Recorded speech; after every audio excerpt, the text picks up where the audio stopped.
Well, my name is Jennifer Christian, and I am a staff member at Crosby Scholars. I work with the ninth and 10th grade students, and I also work with our high school student officers. And Zoe? And my name is Zoe Harding. I work with all the middle schoolers here at Crosby. So thank you guys for being here tonight. We're excited to just talk all things Crosby and make sure everybody has what they need to be successful in the program. We are going to spend about 10 to 15 minutes or so kind of going through a presentation so that we can hopefully kind of anticipate some of your questions and share a little bit more about the program. And then we'll have 5 to 10 minutes kind of taking a look at the Crosby student and parent portal, CrosbyConnect, so that you have a sense of where all of our information is located, how to record community service hours, that kind of thing. And then we'll have the remaining time be kind of just any questions. And that doesn't mean you have to wait till the end to ask questions. At any point, feel free to unmute yourself or type something in the chat, and Zoe and I would be happy to respond. So, all right, well, we are going to go ahead and jump into a presentation here that just kind of gives us a sense of what Crosby Scholars is all about. So we're going to go over kind of, this is our quick agenda. What is Crosby Scholars? Some fun facts, how the program works, kind of what that looks like for 6th grade through 10th grade students, additional opportunities, what happens junior, senior year, kind of what's required, and then kind of go through the portal. How do we log in? What does that look like? What can we do there? And have a question and answer. Here are Zoe and I. Again, I work with the 9th and 10th grade students. Zoe works with 6th through 8th grade. And the rest of our team, Dominic here is our financial aid advisor and has worked in the college setting. So financial aid scholarships, he is an expert at that. Jennifer Jameson, we do have 2 Jennifers. And so those of you that are 9th and 10th grade, if you think that you are continuing to hear from me once you are in your junior and senior year, it is actually this other Jennifer, and she spells her name with 2 Fs. Suzanne Wegmiller is our executive director for Crosby Scholars in Iredell County. And then Mariah Roseborough is our near peer advisor. She is a graduate of Statesville High School and a graduate of UNC Charlotte Honors College. And she is our near peer advisor. And then Mark Brown is our marketing kind of community engagement communications guru. So that is the rest of our team. So what is Crosby Scholars? We are a nonprofit organization, and we are a community partner with all of our public middle and high schools in Iredell County. So that includes Iredell Statesville Schools, Morrisville Graded School District, ARS, Pine Lake Prep, Langtree, Iredell Charter, so the public schools and public charters. We are a free college access program for both middle and high school students, but really, even though we call ourselves a college access program, we are really about helping you prepare while you're in middle school, high school, preparing for what you're going to do next after high school, so that when you graduate, your options look like this instead of like this, and you're excited about those options. We work alongside the high school guidance counselors at all of our schools. So really, again, helping to plan and prepare for what's next after high school. So here's some fun facts. We were named after Bing Crosby, the I'm Dreaming of a White Christmas fame, Bing Crosby. And Catherine Crosby held a charity golf tournament in Forsyth County, 25 years ago, that supported kids being drug-free, kids graduating from high school, and it really evolved to, we want them to be successful, not only graduating from high school, but what's next after high school. So we are in Forsyth County, Rowan County, and Iredell County. We have been in Iredell County since 2015. So coming up here in a few months, we'll kick off our 10th anniversary year, and we do have a family-friendly fundraising event January 25th. You are all invited. Other fun facts, since we have been in Crosby Scholars, Iredell County, over $260,000 in scholarships have been awarded to Crosby Scholars students. And you guys have all contributed. Gosh, we're getting close to 100,000 hours, 93,594 volunteer service hours. And that was at the beginning of the school year. So here's a picture. These are some middle and high school students at one of our in-person, we call them academies, at Mitchell Community College. So how does Crosby Scholars work? In 6th grade through 10th grade, these Crosby Scholars requirements are the same for every 6th, 7th, 8th, 9th, 10th grade student. We ask that you attend one academy per year. And you can think of an academy like a class or a workshop on a particular topic that is relevant to you in whatever grade you are in. We offer those in person. Like I say, we just had one at Mitchell Community College. We have about 4 of those over the course of the school year. On a Saturday morning, we go between Mitchell in Statesville and Mitchell in Mooresville. Just this Saturday, Zoe partnered with some of our high school students and their FBLA club, and we had a middle school event. Zoe and I will come to the middle and high schools during the school day and do in-person academies to try to make it super easy for everybody to attend. We will offer virtual opportunities, much like what we're doing right now. And then there's some self-paced that you can do on your own independently. Any of those count. You only have to attend one. Typically, a Zoom academy is 1 hour. And those in-person academies at the school, it kind of varies. They're usually shorter, whatever the flex block, study hall, advisory period might look like.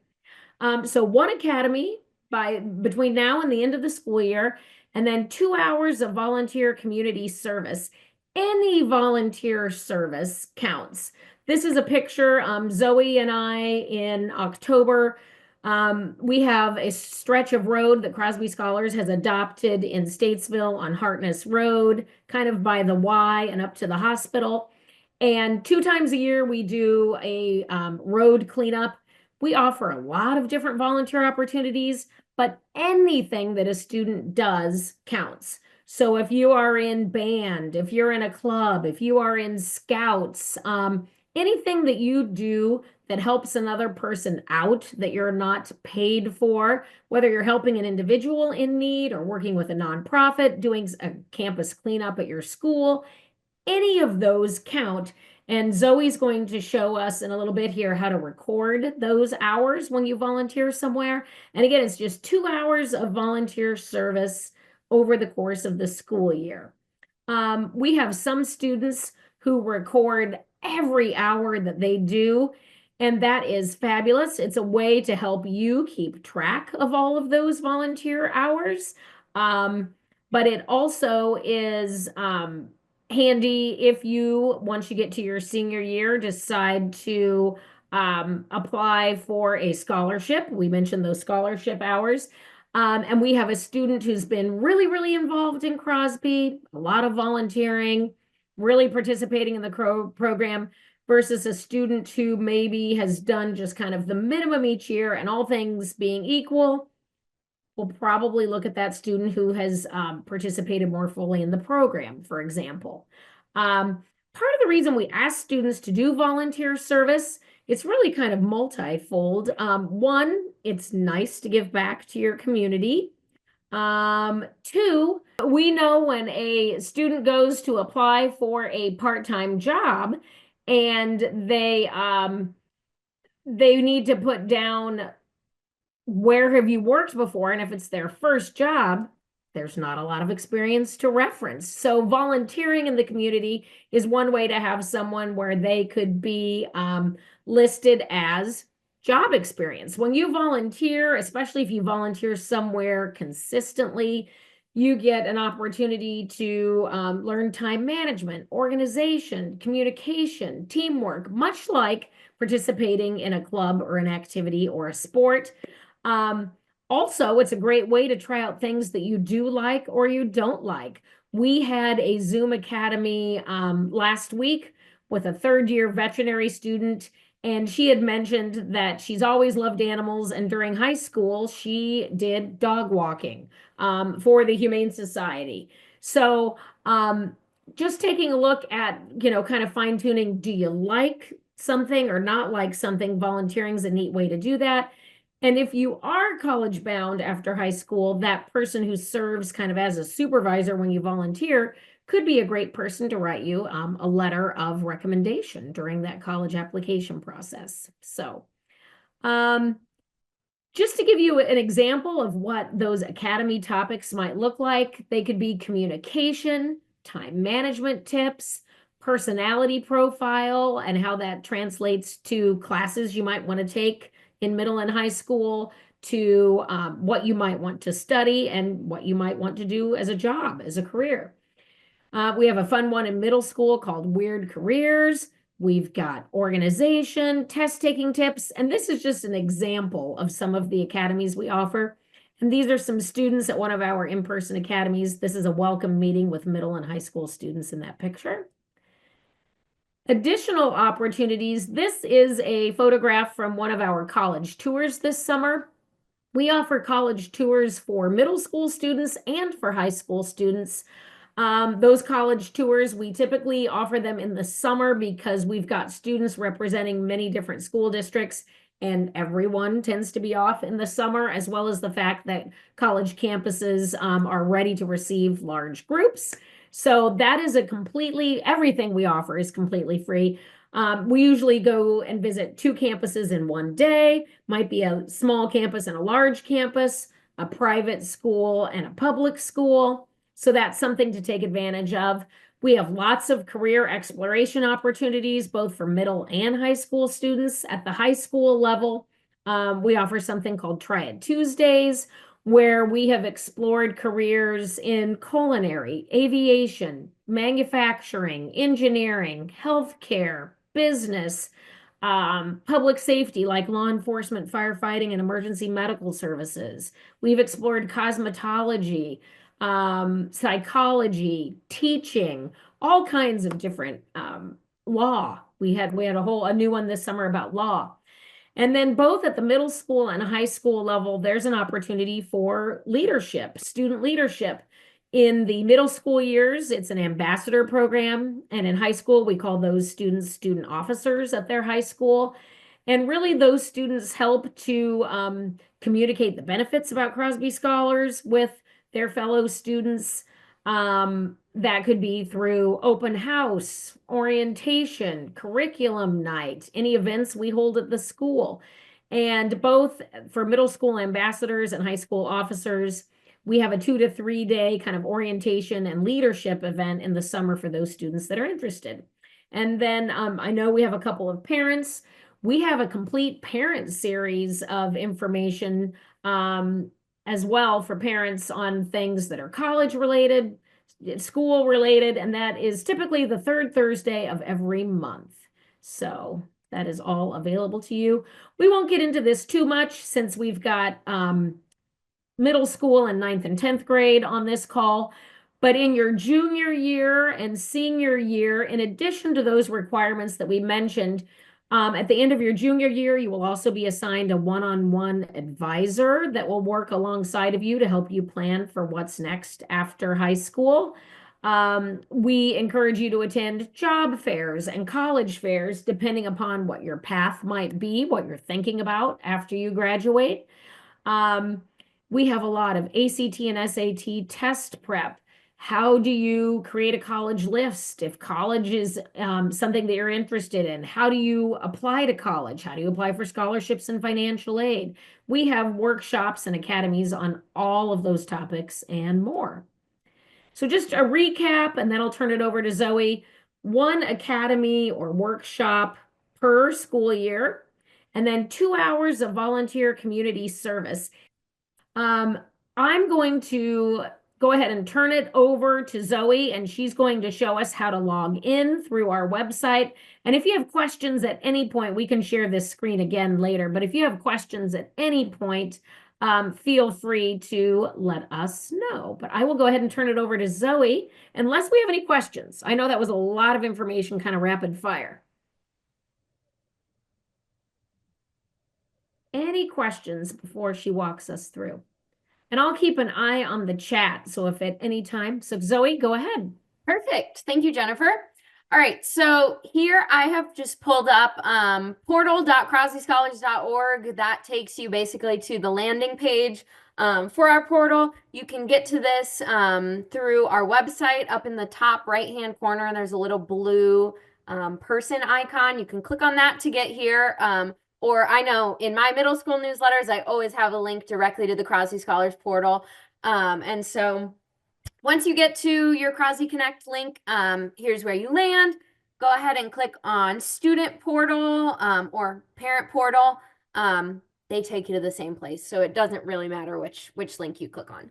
When you click on that, it'll bring you to this page. So here you'll want to type in your email that you have on file with Crosby Scholars. So students, when you signed up for Crosby Scholars, whatever email you put in as your student email, that'll be the one you use to log in. If you added a parent email as well, your parent will also have a login here. So a good way to remember this is wherever you're getting newsletters or email communications from Crosby Scholars, that email address is one we have on file and therefore will allow you to log in. So I'm just going to type in my test account so I can show you from the student side what it looks like here.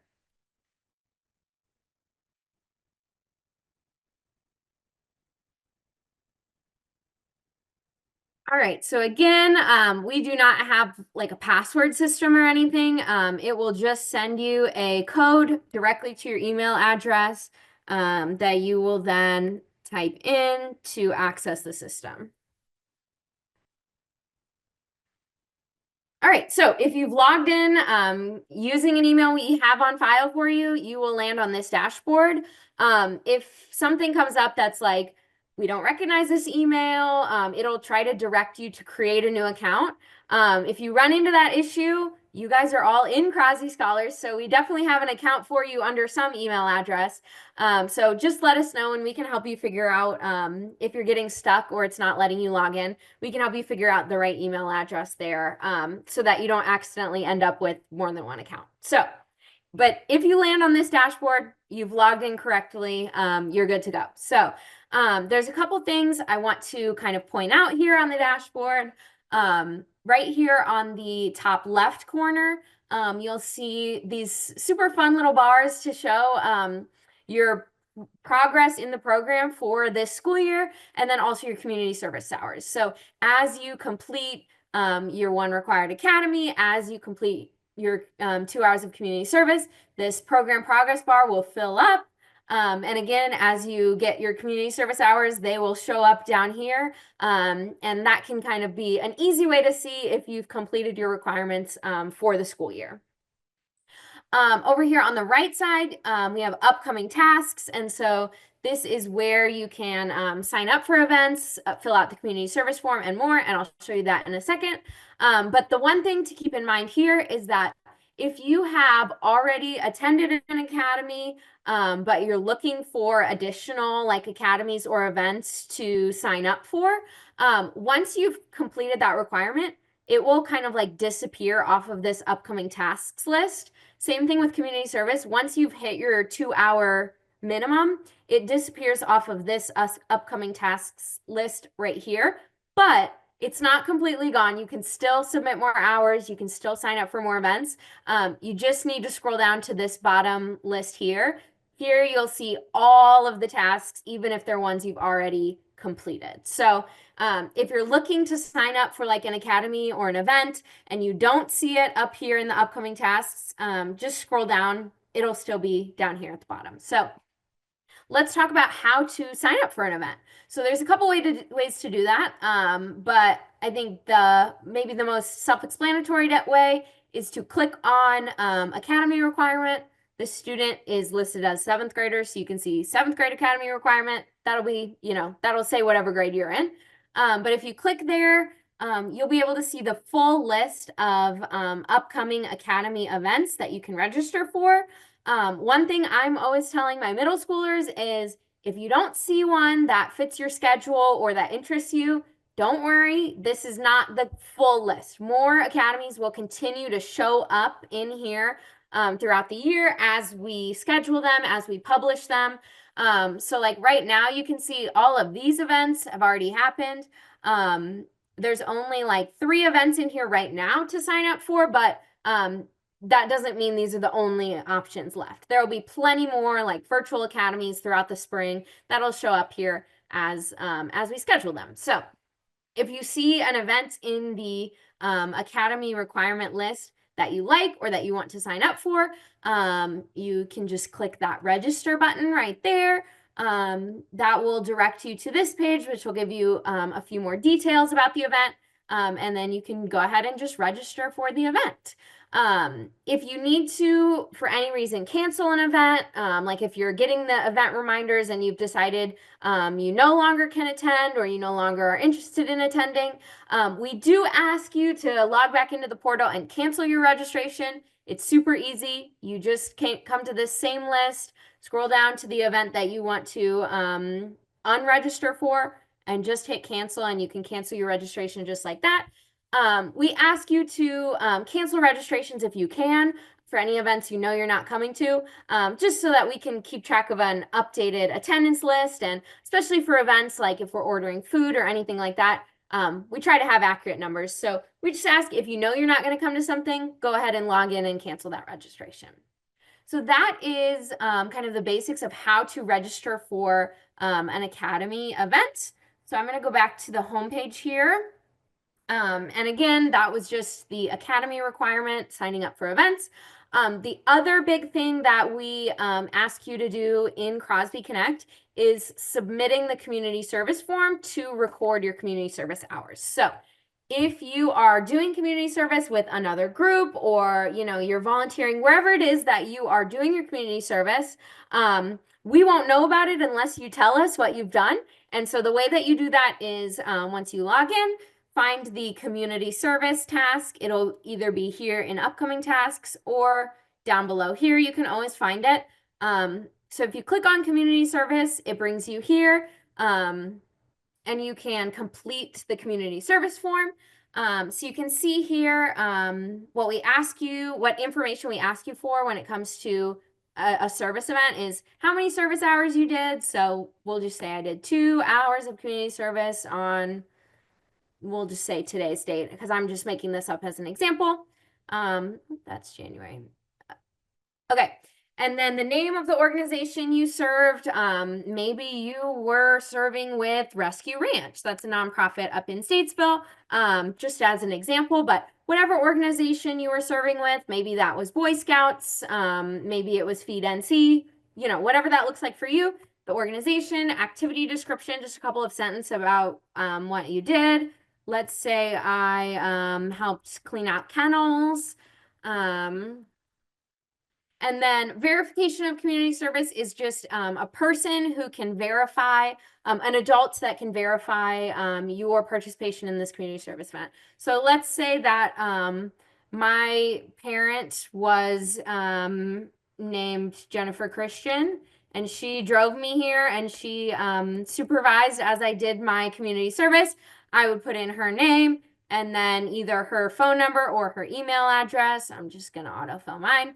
But again, so number of hours, date of service, organization you were with, what you did, and then an adult who can verify.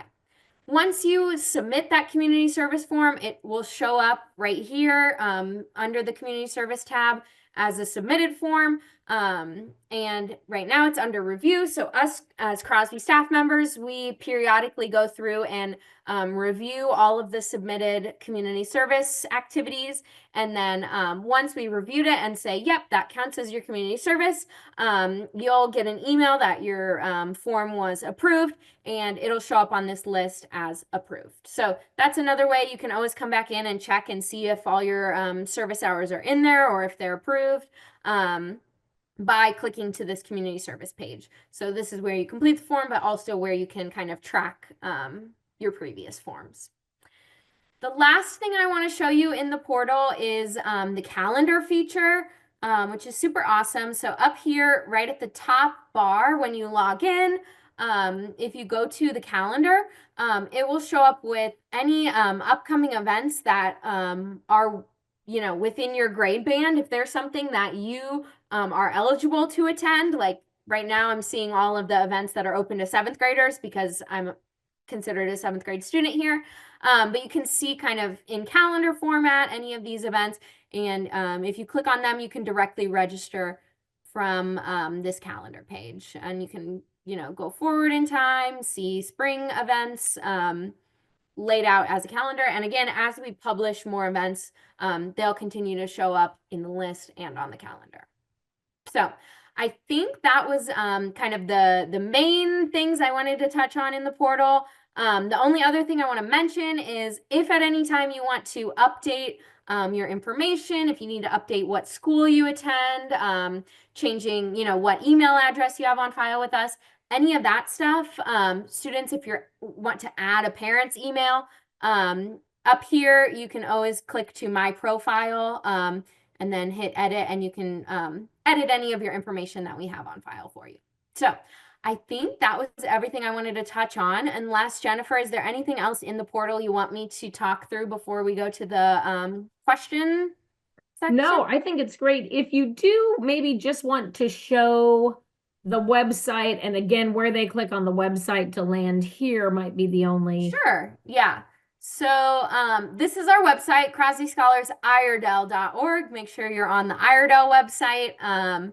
So here from our website, if you click on this little blue person up here in the right-hand corner, that will take you to the portal. And as you can see, it will typically leave you logged in, which is super nice. If it ever bumps you back out, just put in your email again and it'll let you log back in. But it might just keep you logged in for most of the time. Whatever email you use to receive information from she or I or other Crosby staff members, that is the email that the student should use to log in. We updated our student and parent portal over the summer so that it's a little bit easier visually for you to see what's going on in the program. One of the other things that should, we hope, is an enhancement, not something that's tricky. We know that people have a ton of passwords, parents and students. And so rather than another password that you have to remember, you don't have to remember a password. It's just your email. It will, though, send you kind of a verification number to that email. So when you log in, it is going to say enter the code, and it has just sent a code to your email. And that code is going to be different each time so that you don't have to remember it. So you will need to be able to access that email, copy and paste it, and input it, just like Zoe did when she logged in. And the majority of the communication that Crosby Scholars sends to students and parents is through email.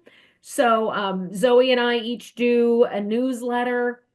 Jennifer Jameson with our junior senior program sends out a newsletter. So we do ask that you are mindful of updating your email if it should change. If an email bounces back to us and we email a student or a parent saying that one or the other is bouncing back, is there a better email? Because you will be, unless you're very proactive, which we hope you are, logging into the portal, email is how we will share information with you about the program. So we will take any questions about anything Crosby related, middle school, high school related, college, anything. I have a quick question. This is Yes. Katie. Yeah.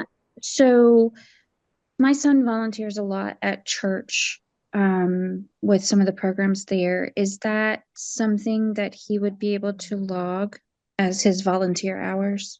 So yes, we try to make sure that when it comes to church, religious, affiliations, we want to be clear that attending a service is not community service, but if you're helping with the kids or the lights or the choir or anything like that, that extra above and beyond, yes, we totally count those hours.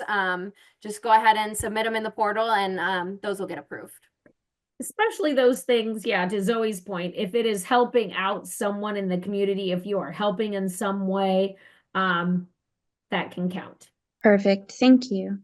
I know, I heard Langtree, Lake Norman, Troutman, Mooresville High School, Statesville High School. Zoe and I will come around. I have already done a 9th grade and 10th grade academy at Lake Norman, for example. And then I like to try to get into all the schools, whether it's Blue Devil Block or Study Hall or Cat Time or Capstone or whatever your school might call it. We like to try to work with the staff at the school and be able to offer some opportunities during the school day because a lot of our Crosby Scholars students are busy. You guys are involved in other activities.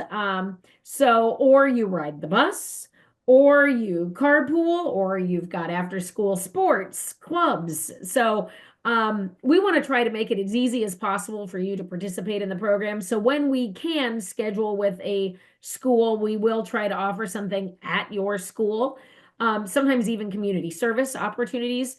And again, email is the best way to know about that. We will typically email out the students and parents just at that school and say, hey, we're going to be here on such and such a date during whatever the block is called at your school, and invite you to participate in Crosby that way. Keep in mind, you can participate as much or as little as you want. We have some students who will attend at one of our Mitchell in Mooresville or Mitchell in Statesville academies on a Saturday, get their service and their academy done in one day, and one day out of 365 is the only time. We have other students who sign up for all kinds of opportunities to volunteer, lots of academies, lots of summer experiences. And that's great. And then we have some students that are in the middle, and sometimes it might kind of ebb and flow depending upon the school year and what your schedule looks like. So there's no right or wrong answer.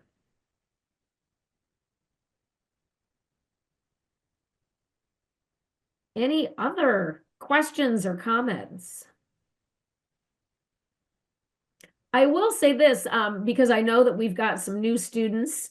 Our application for this school year, the 24-25 school year, will close on December 20th. So that is like 11 days away. The 20th is most schools, that is their last day before the holiday break. So we do encourage you, if you think that it would be fun to attend Crosby Scholars with a friend, or if your friends don't know about Crosby, we encourage you to share that with them. And they can enroll. I don't know, Zoe, if you want to show how they can do that on the website.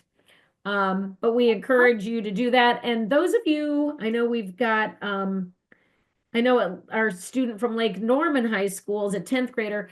Even though Crosby Scholars works with 6th grade through 12th grade students, 10th grade is typically the last year that a new Crosby Scholars student can join. And that's in large part because once you get to that junior year, we had mentioned that you get assigned a one-on-one advisor to work with you. And there's a lot of specific things. So if we get to somebody who's halfway through their senior year and they say, can I join Crosby Scholars? You have missed out on a lot of the, we certainly will help try to point you in the right direction, but to officially join, sophomore year is kind of the last time to do that. So I think Zoe's going to show the website and where you can guide friends. Yep. So if they just come to our, our typical website, crosbyscholarsIredale.org, this apply now button up in the top right corner will direct you straight to CrosbyConnect, and then they do the same thing just as if they were logging in, just like you guys log in. If they click on student portal, if they type in their email address, it will, here, I'll show you an example. So if it is a new email address that the system doesn't recognize, again, it'll send them a code. Let me get my code here.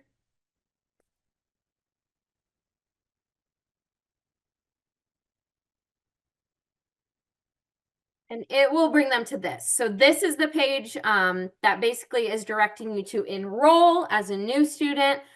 So they can just select Iredell here, put in their information, and then they will be part of Crosby Scholars. Any other questions?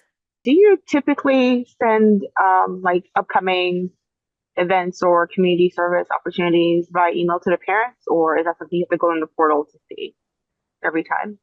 That is a great question. Yeah, many of those are available in the portal. Sometimes we have an outside entity. Some of our elementary schools, for example, had some fun events that they sometimes need middle or high school volunteers to help out with. And so sometimes that's a Sign Up Genius link. But yes, we email out in our monthly newsletter opportunities in addition to the fact they're in the portal. I will say this, parents, we probably should have them double check that their information is in there. If a student registered and didn't add a parent, a new feature of our updated CrosbyConnect portal, you do need to add and kind of invite that parent to set up their profile. So if that hasn't happened and we don't have an email, it would only be going to the student.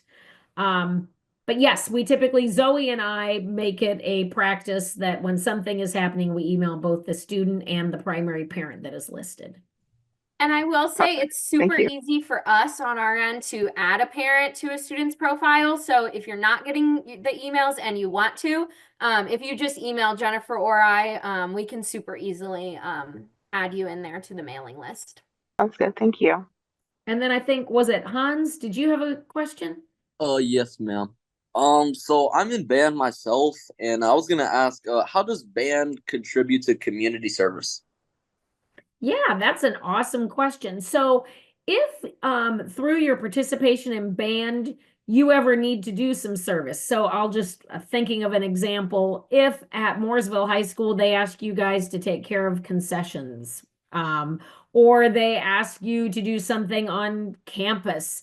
If you're doing anything outside of normal band, because band would be an awesome activity that you participate in, but it wouldn't necessarily be community service unless you are kind of going and beyond and doing something outside of a band practice or band performance. Does that make sense?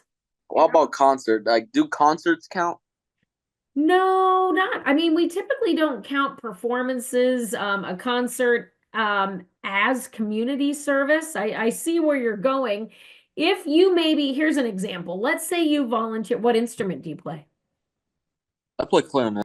Nice. So let's say a small group of you, not the entire marching band, and I don't know if you're in band, what kind of band you're in, but if a small group of you at the holiday time volunteered to go talk to middle school about being in band, or you volunteered to go play at an assisted living facility or something like that, or you guys as part of band did something in the community, those would count, but we don't count your participation in band as volunteer hours. I imagine you would have, my goodness, with practices and performances, hundreds of hours, or if somebody played basketball, that student, he or she would have hundreds of hours, right? So, unless it's volunteering to help out someone in the community, we wouldn't count a performance as hours. Zoe, anything you want to add to that? Yeah, I would add, like if you were, I'm just thinking of parades. Often bands will go and be in a parade. I think if that was like outside of school hours, like above and beyond, you walked in a parade with your band, I think that's like another example that could count as community service, because you are like out and doing, contributing to this thing for the community on your own time. So I think that's another example, but yeah, I would agree. It can kind of be some gray area between what is like your extracurricular activity and what is like community service. But yeah, I think anything like playing at a nursing home or something like that would definitely fall in the community service bucket. Okay, thank you. I have a quick question. Yes. So if you do activities say during the summertime that's passed, can you count those for this year's community services? It have to be everything going forward. Yeah, I usually, yes, let students, if they do something over the summer leading into the school year, Yep. that can count for this school year. So, Yes. like for my daughter, and she's here with me, she participated for probably 2 months, a community theater that was putting on for the community shows that the community would go to. And it was all free and voluntary on her part to do that. Is that count as community hours? This is kind of like the Hmm. band a little bit. Yeah, right. So the gray area that Zoe talked about. If she was participating in a camp that she enjoyed, that might be an extracurricular activity. And not necessarily volunteering for it. I mean, I know that she voluntarily participated, right? It wasn't a school requirement. Right. Um, This was an individual base, like you go to a tryout, you make the audition, and now you have the part, and now you have to go perform that in front of the community, but it wasn't attached to any type of camp or any type of event. right. So once this was over, her participation was done, but it Mhm. was to put on this show for the community. I feel like it's a little gray. Zoe, do you want to jump in here with me? Yeah, I'm leaning towards that it would not really be community service. It's so hard to say because I know it's like everything is there's so much like gray area. But I think if it was just like general, audiences, like people coming to see the shows, I would probably call that more of like an activity or an extracurricular Yeah. than community service. I'll give a kind of a similar example. So I actually am the parent of a high school sophomore and a college sophomore. My high school sophomore, since she was 3.5, has participated in dance, and it's nothing to do with school. And she has never counted any performances or hours practicing. Now, if she volunteered her time to help little kids at the camp and she was volunteering, not being paid, and helping kind of shepherd the little people and helping with them, those hours could count as volunteer. But the fact that she is attending rehearsals and performances, those wouldn't count. Does that help? To a point, I guess, like to me, maybe a distinction is if you're part of a group, if you're at school and you go do a performance as part of the activity at school, definitely can see how that's not a volunteering service for the community, or even though you're performing for the community, it's part of your activity that you're doing. The difference I would look at would be that if you, for an event, for a performance, for a show, volunteer in and dedicate your time to put on that show for the community, and then when the show's over, you're done. Not like, I don't know with the dance, I think to me for the dance it would have been determined on, is she part of a group or a corps that, say, after the dance performance was over, they go do another one as that group or as that corps, and then they go do another one as that group or corps, compared to a one-time event. You're there, you volunteer for the show, and when the show's over, it's done. Would be where I would maybe say there's a little bit of a difference, because it's for the community. It was like it was for Alice in Wonderland. That was a live outdoor theater event that the people would walk through with their kids, and they would put the performances on with the kids and such like that.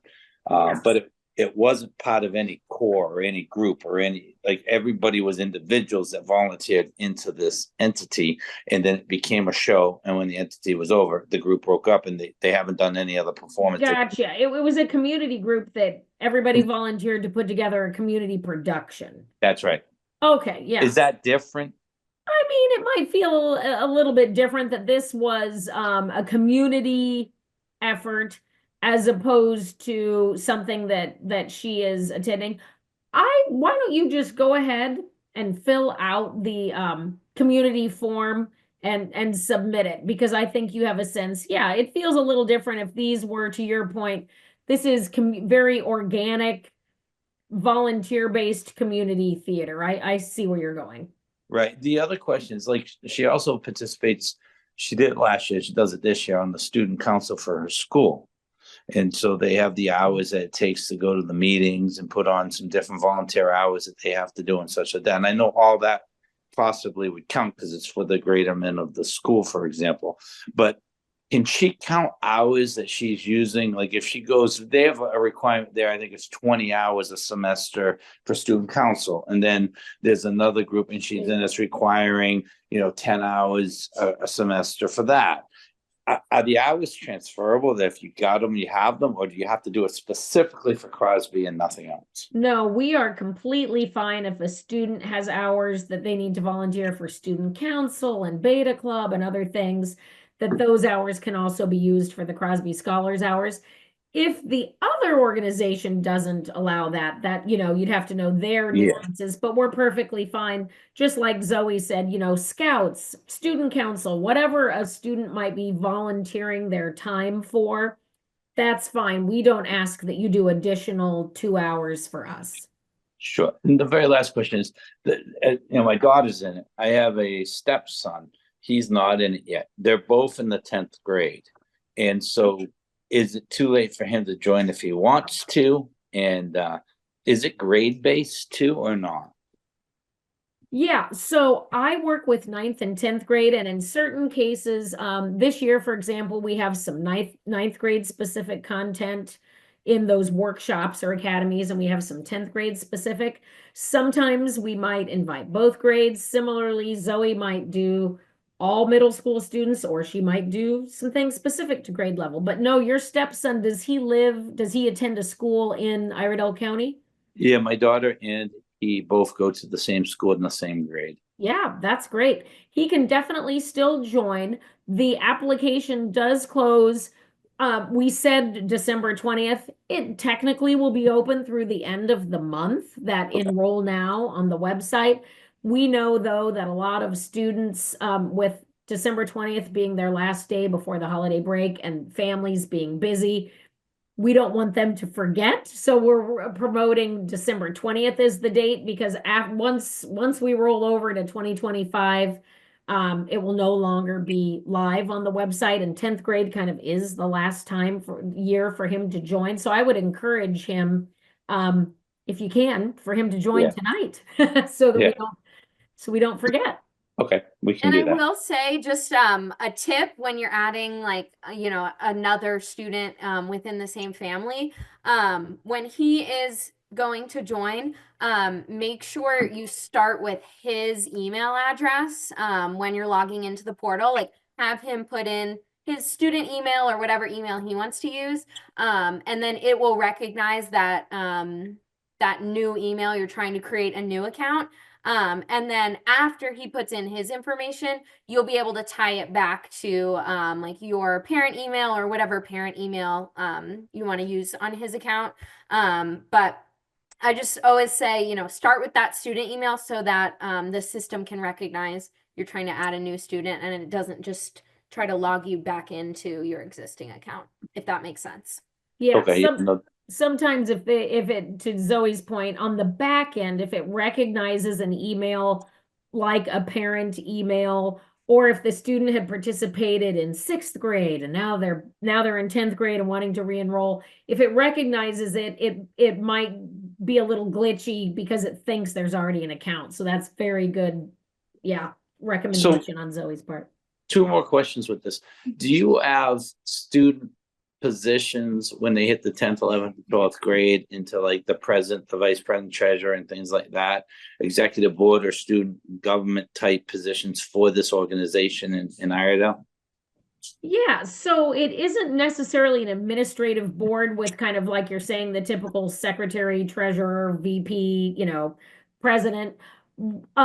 Students can in high school be a student officer. And in the springtime, so April-ish, in my monthly newsletter, I will say to the student, are you interested in being a Crosby Scholars student officer? If so, please reach out to me. And part of the reason I do it that way, They then say, yeah, they have to be proactive and email me, yes, I'm interested. And then I send them the interest form to complete, rather than just saying, who wants to be an officer? If someone wants to be a student officer, we would hope that they're reading the emails that we send them and that they're kind of in touch with what's going on with the organization. Each school, each high school will have student officers, and it varies a little bit from one school to the next, kind of based on the size. So, and I don't know what high school does your daughter Langtree. in? Sorry. They're in Langtree. Langtree, awesome. Yeah, yeah. So we would love some Langtree student officers. Yeah, so they there's, we work with the students, they fill out the interest form, that comes to me, and then I let them know. Again, it's 2 days in the summer where we have a leadership summit and officer orientation. And then typically if that student is a senior, if they've gotten that far, and they may be kind of our lead president, if you will, or we might have Sure. co-presidents if we have more than one senior, but we don't limit that we can only have one in each grade.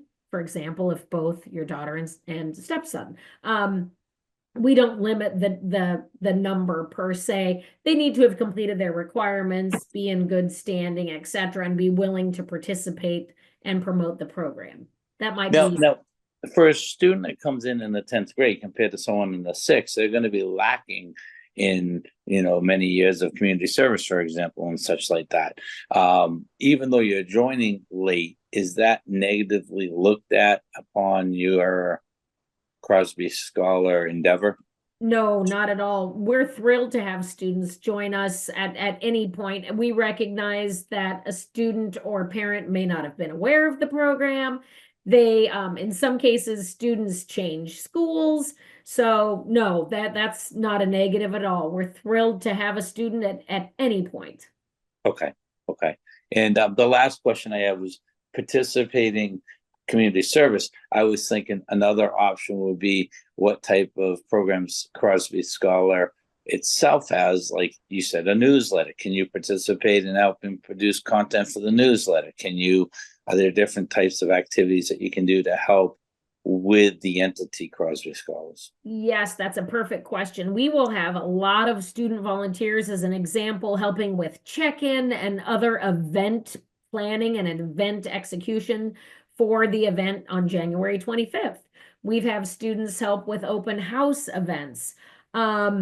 We have asked students if they wanted to be a featured student. So yes, and also through the ambassador and officer program, if a student really liked something, you mentioned newsletter, if they like writing, if they want to do something with digital media, if they want to do something with communication, event planning, helping plan community service, if they have an idea of a cool topic at Langtree that students want to know more about, and how do we find a guest presenter on that topic.